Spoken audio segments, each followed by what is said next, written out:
기독교에는 많은 교리, 입장, 이런 것들이 많이 있는데 어떤 사람은 좀 더 진보적인, 어떤 사람은 조금 더 보수적인 여러 가지가 있을 수 있지 않겠습니까?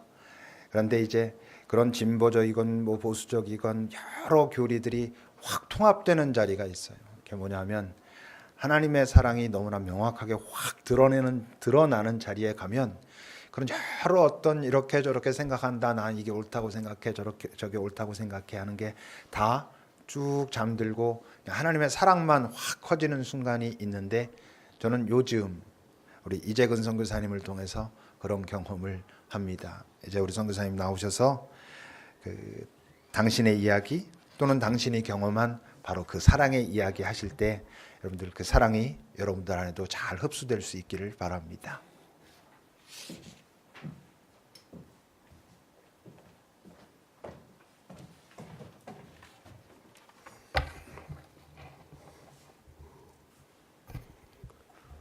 반갑습니다. 제가 다시 말을 이렇게 할 수 있을까라고 생각했던 시절이 있었어요. 말을 할 수 없었던 침대에 누워서. 그런데 오늘 다시 이렇게 사랑하는 우리 이창현 목사님 그리고 급비교회 성도 여러분들께서 저를 또 불러주셔서 하나님의 스토리, 히스토리를, 제가 경험한 하나님의 히스토리를 전할 수 있게 된 기회를 주신 하나님께 감사를 드리고, 또 목사님과 교회 성도 여러분들께 감사를 드립니다.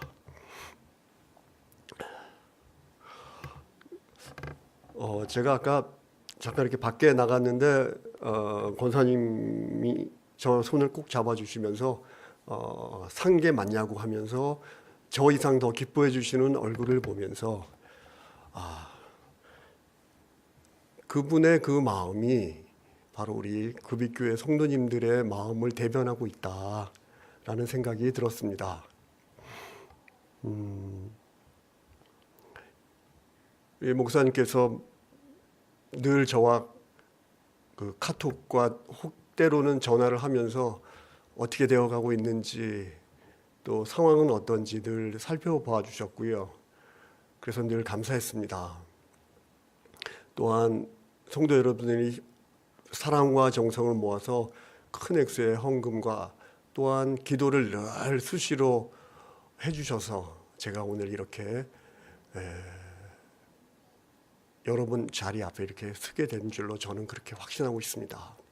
정말로 감사하고, 또 그 감사를 표하고 싶어서 또 목사님께서 오늘 말씀을 전해줄 수 있느냐 해서 제가 기꺼이 또한 기쁜 마음으로 예스했습니다. 그래서 오늘 이 자리에 서게 됐습니다. 감사합니다. 고맙습니다. 사실 이 말만 하면 사실 설교가 오늘은 별 필요가 없는데요. 그래도 또 그동안 제가 어떤 일이 있었고 하나님께서는 어떻게 여러분들의 기도를 들으셨고 제 인생 가운데 개입해 주셨는지 그 말씀을 전하고 가는 것이 또 제가 해야 될 일이라 믿고, 그래서 잠시 그 말씀을 나누고자 합니다. 하나님께서는 2017년 12월 26일 저에게 간이식 수술을 하게 하셨습니다. 세 사람이 수술대에 올랐습니다. 그 중에 한 분은 또 여러분들도 잘 아는 우리 이영식 선교사님이시죠. 아마 제가 알기로도 또 이 단에 서서 하나님께서 그로 하여금 겪게 하셨던 히스토리를 또한 전해주신 줄로 제가 또 알고 있습니다. 그리고 이영식 선교사님, 그리고 제 남동생, 그리고 저가, 이 세 사람이 이제 수술대에 올라가게 된 거죠. 세 사람이었기 때문에 세 팀의 의사와 간호사들로 이루어진 의료진이 함께 투입됐습니다. 그리고 장장 22시간의 긴 수술 끝에 저는 중환자실로 보내졌습니다. 그러나 상태가 썩 좋지가 못했어요. 수술은 성공적이었으나 제 몸 상태가 썩 좋지가 못해서 약 5일 동안 수면제를 주사해서 저는 계속 잠 가운데 있었습니다. 그리고 작년 2018년 1월 1일 제가 눈을 떴습니다. 그날이 제 생일입니다. 그리고 저는 보기는 굉장히 50대 같이 보여도 저는 이제 한국 나이로 2살입니다. 그리고 작년 1월 31일 퇴원을 하게 되었습니다. 그 이후 제가 2차례 또한 재입원을 했습니다. 그리고 지금은 지난 금요일까지 그 검진 결과가 좋다는 것을 이렇게 좋다고 이렇게 판정이 되어서 저는 다음 주 수요일 2019년 2월 13일 저녁 6시 5분 비행기로 태국 치앙마이로 복귀하게 됩니다. 물론 작년 11월 중에 제가 약 한 3주 반 정도 올해 사역을 위해서, 그리고 과연 내가 비행기를 타고 선교지에서 생활할 수 있을지 적응하는 기간을 약 한 3주 반 정도 가졌었습니다. 제가 매우 간이 나쁘다는 증거는요, 사실 그런 징후들은 곳곳에서 발견이 됐었어요. 중국에 있을 때 간혹 그렇게 제 발을 보면은 발이 이렇게 퉁퉁하게 부어 있더라고요. 무릎을 봐도 이렇게 쑥 누르면 쑥쑥 들어가는 거예요. 그래서 저는 본래 사람은 이렇게 이 다리를 누르거나 발을 보면 원래 좀 퉁퉁하고 이렇게 손으로 누르면 다 들어가는 줄 알았어요. 제가 비계가 그렇게 많은 줄 알았다고요. 근데 그게 아니고 간이 좋지 못해서 우리 복수라는 얘기를 하잖아요. 복수가 찬 것이 밑으로 내려가서 다리가 퉁퉁 붓더라고요. 발이 붓고. 그러니까 쑥쑥 누르면 쑥쑥 들어갔어요. 근데 그냥 뭐 별로 일하는데 전혀 지장이 없었고 조금 피곤함 같은 것을 좀 느꼈어요. 원래 조금 내가 무리하나 보다 하는 정도였어요. 그런데 이제 심각하게 문제가 드러났던 거는 제가 이제 중국인 선교사 훈련을 위해서 스촨성 그 정두죠. 그러니까 사천성 성도에서 태국 지금 사역지인 치앙마이로 옮긴 이후에 드러나기 시작했습니다. 제가 옮길 때가 2012년 8월 7일이었고요. 첫 번째 좋지 못한 징후가 발견됐을 때가 그로부터 3년 뒤인 2015년 7월 중순으로 제가 기억합니다. 어느 날 화장실에서 용변을 보는데 글쎄 끔찍한 일이 발견됐어요. 이게 항문이잖아요. 검은 피가 콸콸 쏟아지더라고요. 그래도 입을 봤더니 입에서 역시 이렇게 구토가 생기면서 구토를 했더니 검은 피가 쉴 새 없이 나오는 거예요. 간경화가 매우 심한 사람의 합병증이 그 식도 정맥류라는 것이 있는데 그 식도 정맥류가 터지면 바로 이렇게 된대요. 아래로 피를 쏟고 검은 피를 쏟고 입으로는 검은 피를 내뱉는 거죠. 그래서 큰일 났다 싶어가지고 제 동료 그 치앙마이 선교사에게 전화를 했어요. 내가 지금 몸 상태가 이상하니까 나를 빨리 응급실로 보내주라 했더니 그 친구가 급하게 왔어요. 그래가지고 저를 또한 바로 입원을 시켰습니다. 태국의 의료진이 생각보다는 좋아요. 물론 한국만 하지는 못하지만 그래서 제가 식도 정맥류가 터진 부위를 고무로 이렇게 꽉꽉 이렇게 묶는 수술이 있어요. 시술이 있어요. 그걸 결찰술이라 그래요. 그거를 하니까, 그리고 그 이후에 이제 몇 차례 더 하니까 살아가는데 큰 지장이 없었어요. 그래서 저는 뭐 특별한 그걸 못 느끼고 또 계속 일을 했습니다. 일을 하는데 혹시 또 몰라서 그 다음에 2016년 봄에 사람들이 간으로 유명한 한국에 있는 병원이 서울 아산병원이래요. 그래서 거기가 어딘지도 모르고 한번 찾아갔어요. 그리고 제 상황이 어떤지를 한번 검진을 해보려고 소화기 내과에 갔거든요. 예약하고 갔는데 의사 선생님이 단호하게 간이식 수술해야 된대요. 그래서 속으로 무슨 소리 하냐, 겁을 그만 줘라, 의사들은 항상 겁주더라, 그런 생각을 하게 된 거죠.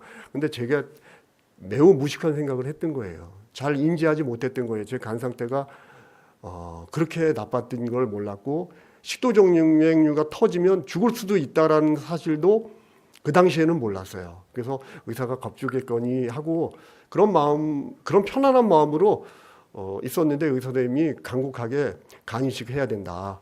그리고 최소한 4개월에 한 번씩은 들어와서 정기 검진을 받아야 된다. 그렇게 말을 해요. 그래서 제가 그 말은 마음에 와닿더라고요. 그래서 그 선교지에 급할 때에도 4개월에 한 번씩 한 몇 번 한국에 잠시 왔다가 다시 이렇게 태국으로 돌아간 적이 있어요. 그때는 아무에게도 얘기하지 않았습니다.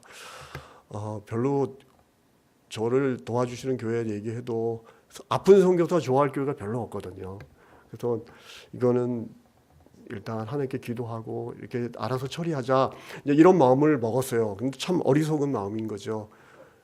하나님께 기도할 때 혼자 기도하는 것보단 여러 사람이 함께 기도하는 것이 훨씬 세다는 것을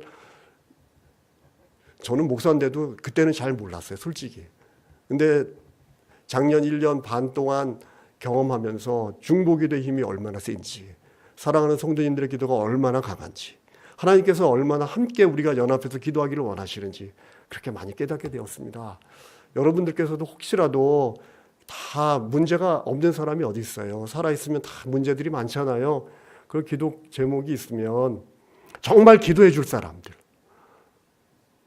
말만 하고 기도 안 할 사람 말고. 근데 급입교회 성도님들 보면 항상 하나님께 나아가려고 그러고 생동감 있고 젊고, 여기서 젊다는 것은 나이를 의미하는 것이 아니고 생물학적 나이가 아니라 하나님께 나오고자 하는 그 열정이 많은 그런 교회임을 제가 알기 때문에 아마 급입교회 성도님들은 행복한 교회에 다니신다. 그리고 늘 언제든지 함께 기도해라. 이런 말씀을 제가 잘못을 경험해 본 다음에 이렇게 많이 느끼게 돼서 말씀을 드립니다. 많이 기도하십시오. 무시로 기도하십시오. 모여서 함께 기도하십시오. 그리고 제가 이제 4개월에 한 번씩 이렇게 할 때마다 했던 게 뭐였냐면, 저는 사람이 이제 간이 안 좋아지면 이렇게 배가 이렇게 부르륵 이렇게 복수가 찬다 그러잖아요. 근데 저는 이 배에 차야 될 복수가 그러면 쉽게 알 수 있는데, 이 횡격막을 통해서 제가 나중에 알게 된 사실인데 횡격막 두 곳에 자그마한 구멍이 있대요. 그래서 이제 배 쪽으로 해서 횡격막 그 두 개의 구멍을 통해서 물이 폐로 찼던 거예요. 그러니까 호흡을 못 하는 거예요. 매우 이렇게 살아있을 때도 되게 힘들었어요. 제가 선교지에 있을 때도. 근데 이유를 몰랐어요. 근데 어느 정도 많이 찰 때쯤 되면 한국에 와야 될 때가 되고, 그러면 제가 작은 관을 뚫어서 물을 빼내야 되거든요. 그럴 땐 이쪽에 했어요. 근데 나중에 후반에 됐을 때는 이쪽으로 관을 넣으니까 빠지지가 않는 거예요. 물이 별로. 조금 빠지다 말아요. 그래서 할 수 없어서 이쪽에다가 큰 관을 넣어서 물을 뽑아내니까 뭐 쭉쭉 나오는 거예요. 그런 일을 몇 번 하는데 2017년 5월 달에 몸은 그런 상태였지만 그래도 해야 될 하나님의 사역이 예정돼 있었기 때문에 그때 이제 뷰티 사역 처음 2017년 5월 처음 할 때였거든요. 그거는 해야겠다. 몸은 아팠지만 그렇게 결심하고 그 일을 했습니다. 그러나 저는 몸 상태가 좋지 못했기 때문에 모든 기획은 제가 했지만 일은 제 아내가 했어요. 와서 가르쳐 주실 분들 아침부터 밤늦게까지 이렇게 드라이브해서 다 하고 거기에 관련된 모든 음식 관련된 것들을 모든 것을 다 아내가 다 처리했고, 저는 이제 그 센터에 누워서 아내한테 얘기만 했죠. 이렇게 하면 좋겠다. 이제 이렇게 했습니다. 그리고 견디다 못해서 2017년 이제 재작년이죠. 6월 달 초에 한국에 나오게 됐어요. 근데 이제 그때 나오기 전에 제 동생이랑 얘기했습니다. 제 동생이 키가 크고 등치가 좋아요. 저보다 훨씬 좋은데 내가 간 이식해야 되는데 네가 나한테 간 줄 수 있냐 했더니 주겠대요. 그럼 오케이 해가지고 나왔습니다. 나와서 그 1차 간 검사를 이제 하기 전에 제 동생 집에서 이렇게 잠시 자고 있었는데 그날따라 너무 힘든 거예요.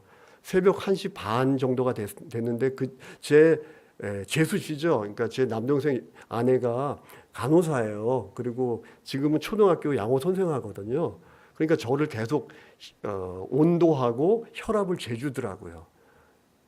그런데 도저히 제가 견딜 수가 없고 숨이 너무너무 가쁘고 의식도 많이 없어지고 입에서는 또 피가 나오고 그래서 119 구급대를 불렀습니다. 그래서 저는 119 구급대에 실려서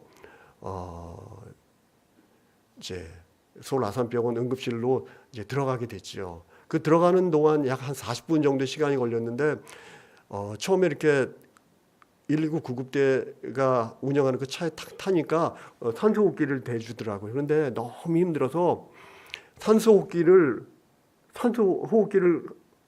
이렇게 호흡하는 것도 너무 힘들어서 이거를 벗어 제끼고 그냥 죽고 싶더라고요. 그러니까 거의 그 고통이 익사 바로 직전의 고통이래요. 그래서 저도 그렇게 들어요. 차라리 이렇게 살 바에는 죽는 게 좋겠다. 그냥 이 호흡기를 벗어 제끼고 싶은데 겨우 하나님의 은혜로 참아서 응급실에 들어갔습니다. 이때부터 하나님의 놀라우신 역사가 시작됩니다. 제 이제 남동생이 그래도 이식해 주기로 했으니까 편안한 마음이었어요. 그런데 제 남동생이 1차 간 이식을 위한 1차 검사를 했는데 부적합 판결이 났어요. 왜 그러냐면 제 남동생 간이 너무 작대요. 등치는 큰데 간이 너무 작대요. 그러니까 간 이식에서 중요한 거는 요새는 혈액형이 달라도 간 이식 해줘요. 심지어. 그런데 제 동생 간이 작은 건 어쩔 수가 없다는 거예요. 또 한 사람의 간을 제공해 줄 사람이 필요했던 거죠. 그래서 이제 주변에서 찾아봤습니다. 제 아내는 B형 간염 바이러스 보균절에서 일단 안 되고 제 아들은 그때 만 14세라서 안 되고 만 16세 이상이 돼야 되거든요. 그래서 안 되고 저희 부모님은 너무 고령자라서 안 되고 저희 특별히 아버지는 간을 주시겠다고 올해 한국 나이로 81세신데 검사를 했어요. 그래도 최종적으로는 고령이시기 때문에 안 된다고 다른 사람을 찾아보라고. 그래서 저 담당했던 서울 아산병원 사회복지과 담당 선생님은 읍소에서라도 무릎을 꿇고 읍소에서라도 친척 가운데 한 사람을 구해야 된다. 이제 그 얘기를 계속 하는 거예요. 당연히 했죠. 그런데 친척 중에 아무도 도와주려는 사람은 없었어요. 이해는 했습니다. 다 외면하더라고요. 심지어 어떤 그 삼촌은요, 제가 참 친했는데 전화번호도 바꾸더라고요. 가족도 그래요. 친척도 그래요. 그런데 저는 나중에 한 사실인데 저의 담당 주치의 선생님이 소화기 내과 선생님이 제 아내한테 그래요. 아내가 물어봤대요. 앞으로 얼마나 더 살 수 있냐? 담당 의사가 길면 6개월이다 그러더래요. 그러니까 저는 몰랐어요. 그것도 나중에 알았어요. 수술이 다 끝난 이후고 한참 지난 회복할 때 알았어요. 근데 아내는 제 앞에서는 웃고 밖에 나면 울고 그 의사 선생님이 엘리베이터에서 만났는데 이렇게 토닥토닥 해주더래요. 울고 있으니까. 아내는 속으로 울면서 기도할 수밖에 없었습니다. 저희 교단 선교사들 중에 선교사들이요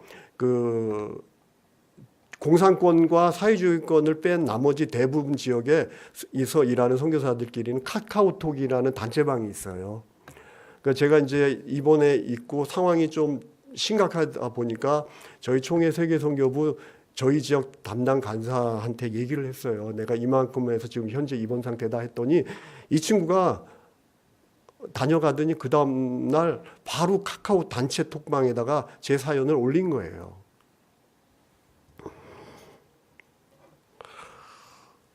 그래 올리고 나니까 또 제 소식이 어떻게 또 우리 이창윤 목사님의 귀에도 들어갔나 봅니다. 그래서 저하고 전화 통화를 하게 됐어요. 좀 어떠냐고. 그래서 이만큼 그렇습니다. 그랬더니 내가 뭘 도와줘야 되냐. 그래서 글쎄요, 기도해 주세요. 뭐 그 말밖에는 제가 할 말이 없었어요. 그랬더니 이걸 좀 알리는 게 어떠냐. 그래서 저는 뉴스 매체나 이런 데 아는 사람이 없습니다. 그랬더니 내가 안 돼요. 그 누구냐고 했더니 내 아들이래요. 그래서 이현우 형제가 제 병실을 찾아와서 그것이 기사화됐어요. 사실은 그게 굉장히 나중에 큰 힘을 발휘했어요. 그건 좀 이따 얘기해 드릴게요. 그리고 이창희 목사님께서 저에게 약속해 주셨습니다. 우리 성도가 온 힘을 다해서 기도하겠다. 그랬더니 하나님의 응답이 우리 한국에서 아니라 캄보디아에서 온 거지요. 아마 우리 이용식 선교사님이 여기에 대해서는 자세하게 또 간증했을 줄 믿지만 그래도 리바이벌이 돼야 됩니다. 그 친구와 저는 뗄래야 뗄 수 없는 사이예요. 그 친구의 간이 여기 있거든요. 제가 회복될 때마다 그 친구가 자기 일처럼 좋아해 줬어요. 내가 상태가 약간 안 좋아지면 굉장히 슬퍼했고 상태가 좋아지면 굉장히 좋아하더라고요. 늘 전화 통화를 하는데 자기의 몸이 여기 있는 거니까 뭔가 좀 이상한 그런 마음이 생기나 봐요. 사랑의 마음이죠, 물론. 근데 뭐 우리 이영식 선교사님도 간증하셨겠지만 우리 이영식 선교사님하고 저하고 이렇게 안 인연이 그 당시에 몇 개월이 안 됐어요. 그러니까 2017년도죠.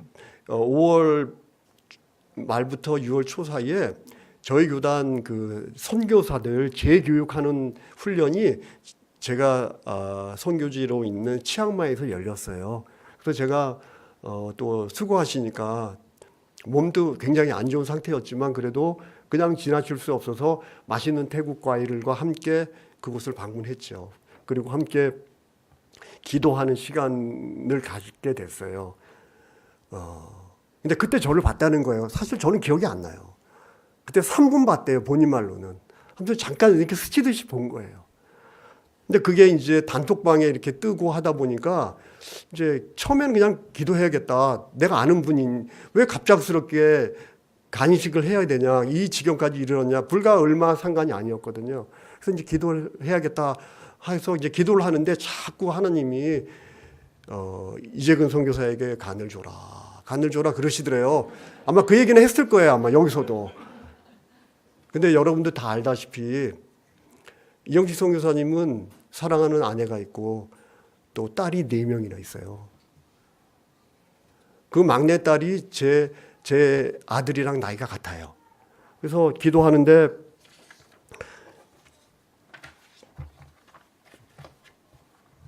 자꾸 이렇게 주라고 그러니까 지금 생각해 보면 참 이영식 선교사도 대단하지만 그 마음도 참 답답했을 거예요. 그 와이프 보고 사모님 보고 애들 보면은 참 용기가 안 났다가도 또 하나님께 기도하면 또 네가 줘라 말로만 그런 기도만 할 것이 아니라 네가 몸으로 이렇게 사랑을 보여라.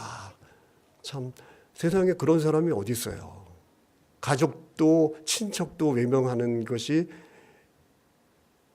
현실에서는 비일비재한데 심지어는요 아들이 어머니한테 간식 해주겠다고 했다가 수술 전날 도망가 버리는 경우도 많대요. 제가 간호사한테 직접 들었습니다. 그런데 이 친구는 은재 봤다고 저한테 간 주겠다고 그 어려운 결정을 했어요. 하나님께 순종한 친구입니다. 저는 항상 그 친구한테 이런 말입니다. 당신은 성자다. 그래서 저는요 성자를 살아서 봤어요. 그리고 기도할 때마다 제 그 당시 카카오톡 대문 사진에 보면 저희 가족이 이렇게 함께 찍은 사진이 있습니다. 근데 이제 그 제 아들을 보면서 우리랑 딸이 나이가 같은데 이 아들이 아버지 없는 자식으로 키워서는 안 되겠다라는 결심을 하게 됐다 그래요. 그래서 먼저 한국에 오기 전에 자신의 간 상태가 어떤지 이제 캄보디아 프놈펜에 보면은 헤브론 병원이라고 그 선교사님들이 많이 그 자원해서 의사로 일하는 병원이 있습니다. 거기 가서 이제 체열을 해서 자신의 어떤 간 상태에 대해서 이제 체크를 했는데 거기서 이제 일하시는 한국 선교사님이 의사 선생님이죠. 선교사고 의사죠. 물어보더래요. 왜 이거 저기 검사하냐 했더니 제가 한국에 있는 저희 동료 선교사님한테 간을 주기 위해서 그렇습니다 했더니 가능성 없는 일에 왜 쓸데없이 그런 일을 하냐고 그러더래요. 처음에.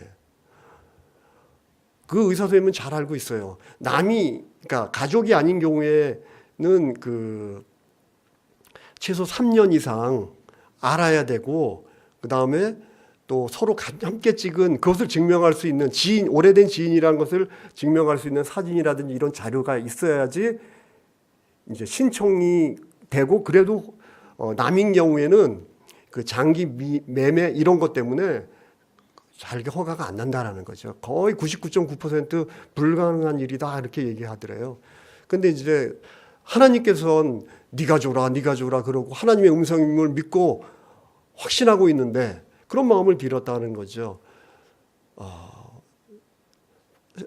인간적으로 생각하면 안 될 일이다 맞다 하지만 하나님께서 응답을 주셨기 때문에 음성으로 일러주셨기 때문에 나는 그 점에 하나님을 믿기에 전능하신 하나님을 믿기에 나는 순종하겠습니다라고 고백하고 한국으로 왔어요. 저희한테 전화가 왔어요. 오기 전에. 그래서 저희는 고맙지만 신중하세요. 이거는 보통 일은 아닙니다. 계속해서 잘못 이게 나중에 후회할 수도 있다. 이건 보통 일이 아닙니다. 이거는 단순히 생각할 것이 아닙니다라고 계속 했지만 그래도 오신 거예요. 그래서 1차 간 검사를 했더니 괜찮았고요. 제 동생이랑 반반씩 이렇게 간을 줘서 두 사람 대 그러니까 2대1 간 이식 수술을 하게 된 거죠.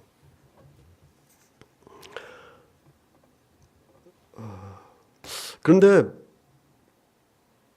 아까도 제가 방금 말씀드렸듯이 그 간 이식 받으려면 아까 그런 조건이 있었잖아요. 그리고 수술을 하고 싶다고 또 간을 주겠다는 사람이 있어도 이렇게 되는 게 아니고 그 허가를 받아야 돼요. 그 허가를 내주는 데가 저기 뭐죠? 제가 가끔씩 깜빡합니다 요새. 그래도 괜찮습니다. 질병관리본부 장기이식센터. 늘 대뇌었던 단어인데 순간 긴장이 되었나 봅니다. 그 순간 까먹었어요. 여기 허가를 받아야 돼요. 이 허가 절차가 꽤 까다롭습니다. 그 혈연 관계일 때요. 사촌 이내 혈족 관계일 때는 쉬워요. 서류도 간단하고 일주일에서 열흘이면 허가가 그냥 나와요. 그러나 저희 같이 이런 경우에는 최소한 한 달 이상의 그 심사가 들어간다 그래요. 그리고 저 같은 경우도 그 담당해줬던 그 서울아선병원 그 복지사 선생님도 안 될 거야. 될 가능성이 없어요. 다시금 그 친척들한테 다시 한번 또 무릎 꿇고 간청해 보라고 또 얘기를 하는 거예요.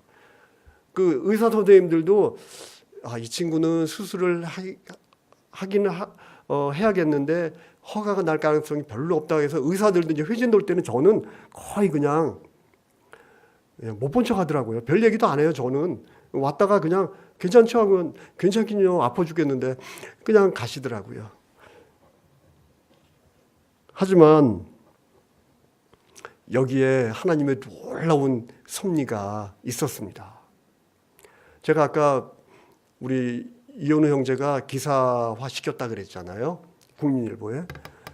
그런데 이제 그 기사를 보고 그 CTS라는 곳이 있어요. 그 기독교 방송 중에 CTS라는 곳이 있는데 여기 그 미러클 7천 예수 사랑이 여기에라는 프로그램이 있습니다. 근데 거기 담당 PD가 강경민 PD라는 분인데 그분이 전화가 왔어요. 어디 출연 한번 해보지 않겠냐고. 그래서 생각했습니다. 그때 몸이 굉장히 좋지 못할 때였는데 3일 정도 찍어야 된다는 거예요. 그리고 출연도 해야 된다는 거예요, 당일날. 그래서 야, 이거 쉽지 않은데 싶었지만 저는 이것이 오히려 하나님께서 역사하시는 그 손길이라고 저는 믿었습니다. 왜냐하면 세상에 장기 매매하는 사람들끼리 전국을 대상으로 하는 방송에 출연할 수 없죠. 거짓말할 수 없잖아요. 그러니까 오히려 제 생각에 몸은 힘들고 어렵지만 거기에 출연해서 우리는 그때 이제 이영시 선교사님도 같이 출연했어요. 저는 제 아내랑 출연을 했고 이영시 선교사 사모님은 그 멀찌감치해서 이제 저희가 방송하는 것을 지켜보시고 기도하고 계셨고, 그래서 이제 이 방송 화면을 이 내용을 자료화시켜서 서울 아산병원 복지사 선생님을 통해서 질병관리본부 장기센터에 자료로 제출하면 혹시나 우리의 진정성이 받아들여질지도 모르겠다. 이제 그런 생각을 했어요. 그래도 허가가 날지 말지는 사실은 허가가 안 날 가능성이 거의 99.9%였죠.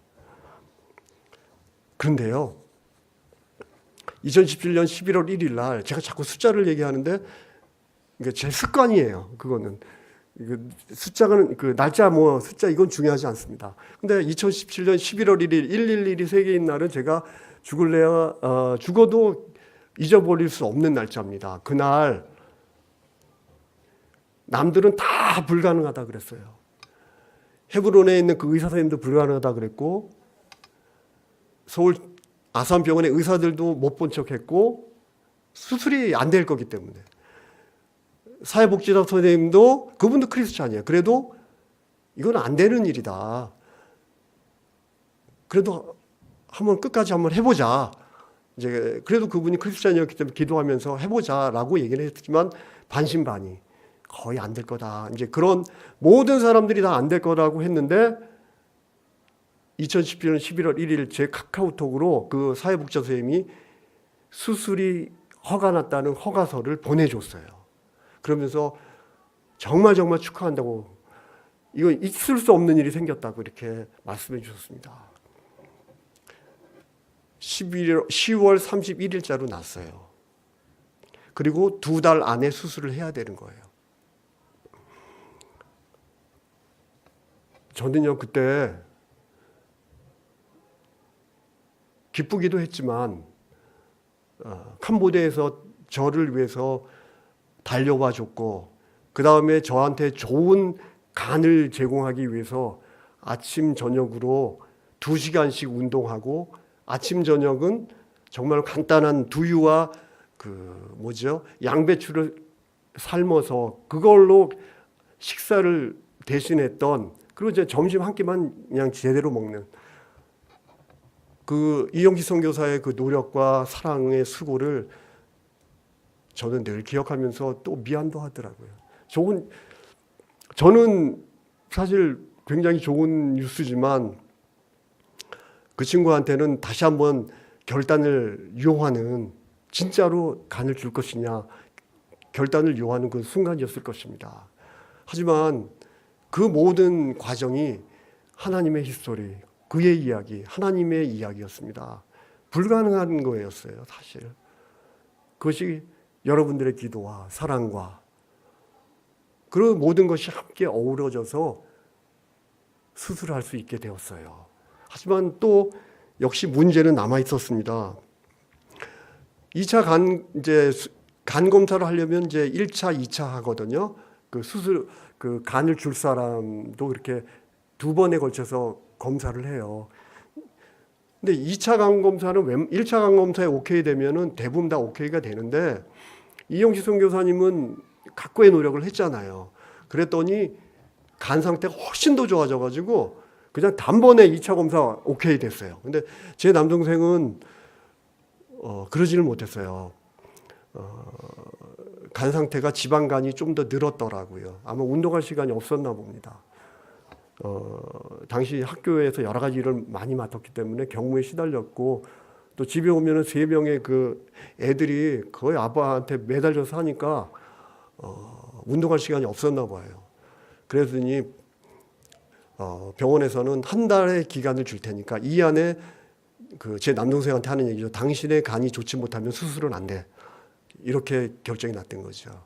또 한 달 동안 또 피 말리는 전쟁이 시작됐습니다. 더 기도해야 했어요. 그 동생은 더 열심히, 그 친구는 예수도 잘 믿지도 않아요, 사실. 저희 집안의 그 기도거리입니다. 기도 제목이에요. 가끔씩 교회에 오기는 옵니다. 가끔씩 엄마의 강요에 의해서 11조도 합니다. 그런데 재수 씨가 예수를 믿지를 않아요, 아직도. 그러니까 몇 번씩 그래도 가끔씩 오던 제 남동생이 여자가 세긴 센가 봐요. 안 간다 그러니까 못 오는 거예요. 그래서 늘 그 이후로 더 간절하게 제 남동생의 가족의 구원을 위해서 기도하고 있습니다. 이 친구가, 제 남동생이 정말 열심히 하긴 했나 봐요. 그래서 수술이 이제 할 수 있게끔 됐어요. 또 이렇게 검진을 했거든요. 그런데 또 문제가 또 남았어요. 제 간하고 다른 기타 장기를 연결하는 혈관을 간 문맥이라고 그럽니다. 근데 이 간 문맥이 다 쓸 수 없다는 거예요. 다 막혀버려가지고. 그러면 어떻게 해야 됩니까? 물어봤더니 일단 뇌사자가 필요하다는 거예요. 그 뇌사자에 간은 말고 혈관만 필요하다는 거예요. 그래서 그럼 뇌사자는 언제쯤이요? 그랬더니 그래도 당신은 불행 중 다행이라는 거예요. 여름에는 뇌사자를 구하기가 쉽지 않은데 겨울은 좀 쉽다는 거예요. 그냥 그거 하나 위안 삼고 계속 기도를 했지요. 그래서 결국에는 수술을 하게 됐어요. 뇌사자를 구할 수 있게 됐어요. 그리고 그 혈관만 가지고는 부족해서 제 왼쪽 대퇴부에 혈관을 이만큼 잘랐습니다. 그것을 함께 연결해가지고 22시간의 수술을 잘 마치게 됐죠. 그래서 제가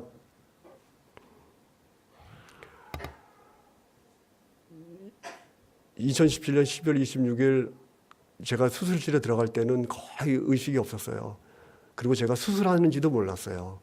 수술을 한 후에 깨어나고 5일간의 마취 이후에, 수면 이후에 깨어난 이후로도 저는 수술한지를 몰랐어요. 그만큼 의식이 없었어요. 근데 지금은 1년여간의 치료와 요양기간을 거친 다음 제가 감히 말로 이렇게 얘기를 할 수 있게 된 거잖아요. 제가 걷지도 못했고 한 개의 층계도 올라갈 수 없을 정도로 힘들었어요. 다리에 모든 근육들이 많이 없어졌기 때문에 걷지도 못하고 제대로.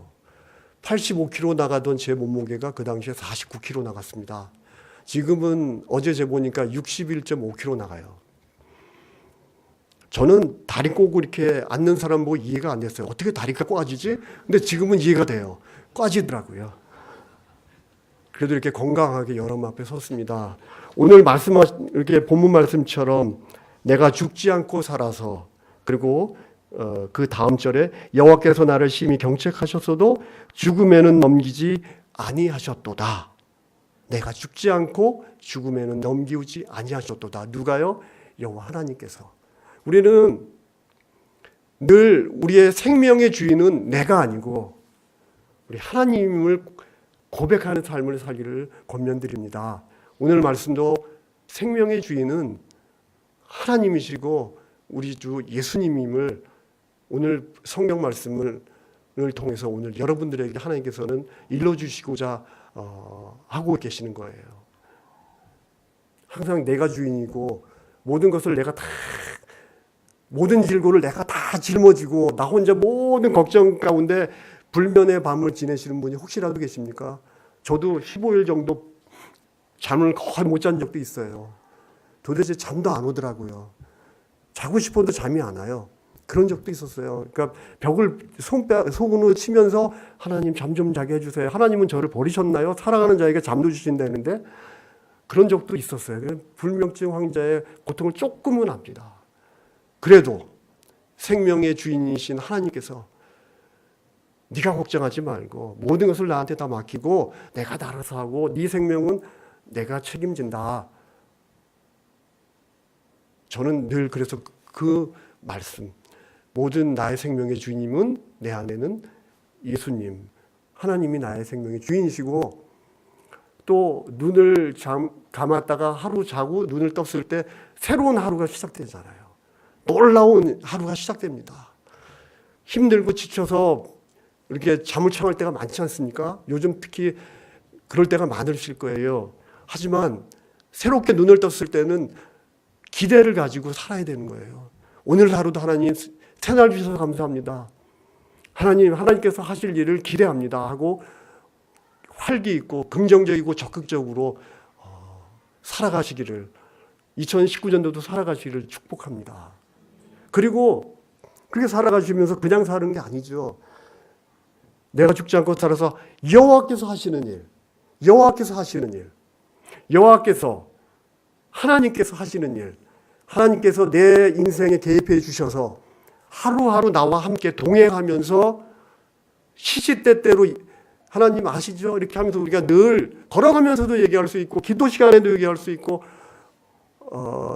직장에서 일하면서도 어느 순간에 하나님 잠이 쉬었다가 하나님 내가 이런 일을 하고 있는데 도와주세요 이렇게 기도할 수도 있고 설거지하면서도 할 수 있고 하나님께서 하시는 일은요 어떤 특별한 것이 아니라 평범하지만 그 평범함이 그냥 평범한 게 아니에요.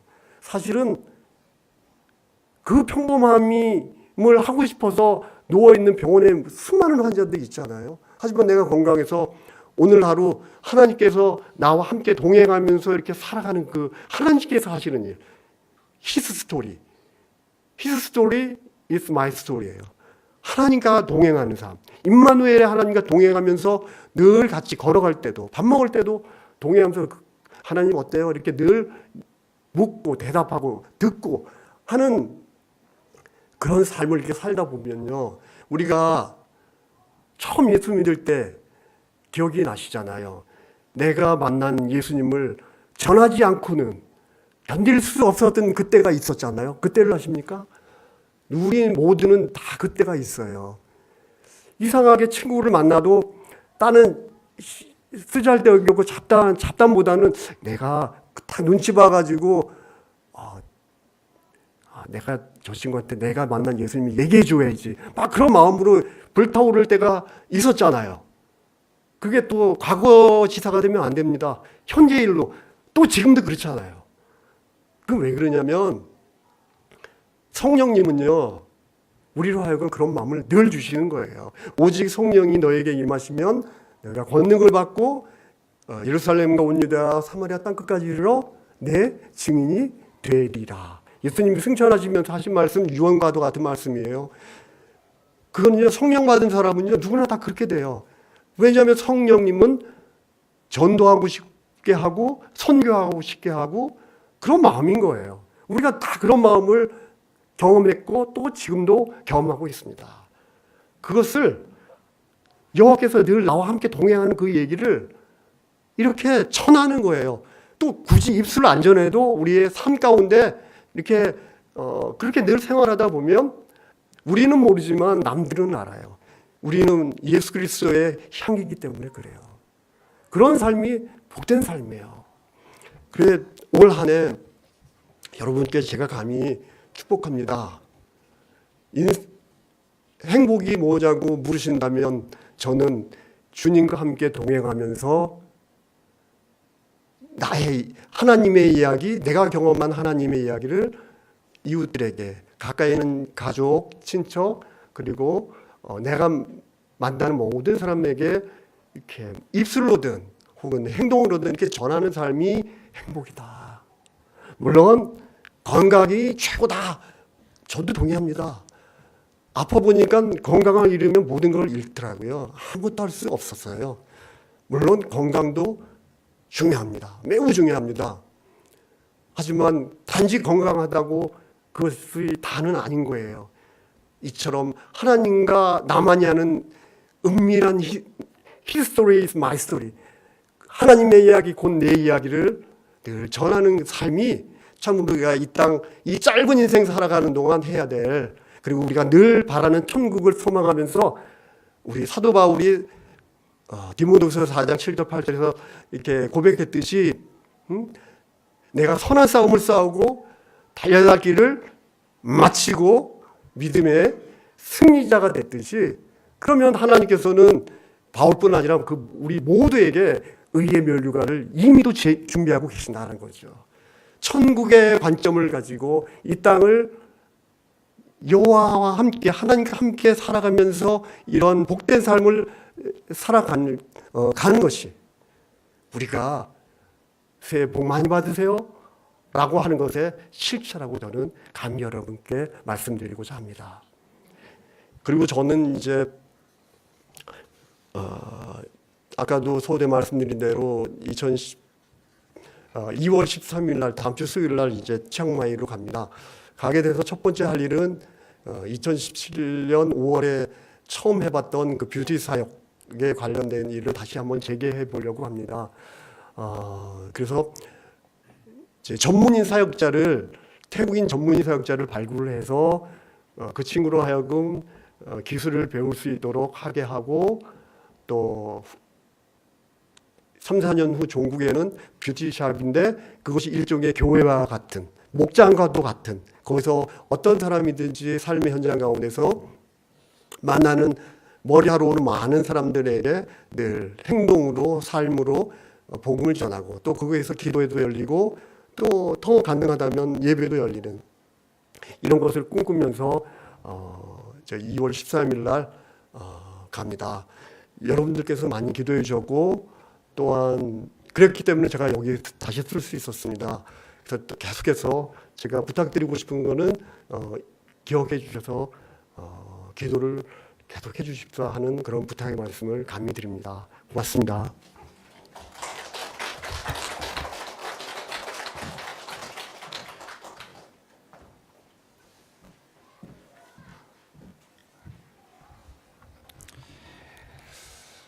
제가 이제 믿음이 그렇게 막 뛰어난 사람이 아니잖아요. 여러분들도 알다시피. 제가 우리 이재근 성교사님이 죽지 않을 건 알았거든요. 제가 죽지는 않을 것 같더라고요. 근데 회복되면 현장으로는 못 가지 않을까 싶었어요. 왜냐하면 이 사람 병원에 있을 때 갔을 때 제 얼굴보다 한 5배쯤 시꺼맸고요. 정말 요만했었단 말이에요, 얼굴이. 저는 이제 하나님께서 살려주실 건 같았는데 그 현장으로 다시 갈 거라고는 저는 사실 솔직히 생각하지 못했어요. 그리고 이제 요번에 연락 왔을 2월 13일 간다 했을 때 저는 진짜 깜짝 놀랐어요. 이게 어떻게 가능할까? 그냥 이 사람은 그냥 있기만 해도 그게 하나님의 되게 사랑의 증거니까 그냥 살아 있기만 해도 될 텐데라고 생각을 했었는데, 오늘 얘기를 듣다 보니까 그냥 살아있기만 하면 안 되겠네요. 보니까 이 사람 안에 지금 몇 사람이 살고 있네. 지금 혼자 몸이 아니네요. 보니까 몇 사람의 몫을 사셔야 되려니 고생 좀 하시길 바랍니다. 고생하시면 또 하나님께서 이렇게 잘 함께 하시지 않을까 싶고, 저 얼굴을 보는데 아까 제가 그랬어요. 내가 당신 얼굴을 보는 게 하나님의 얼굴을 보는 것 같습니다. 그 성경에 보면 그런 말씀이 있잖아요. 야곱이 보면서. 근데 참 저 안에 쑥 있는 그 하나님의 사랑과 그 사랑 뒤에 또 있는 하나님의 기대와 이런 것들이 보이면서 감동이 있습니다. 우리 찬송하고 같이 기도하겠습니다.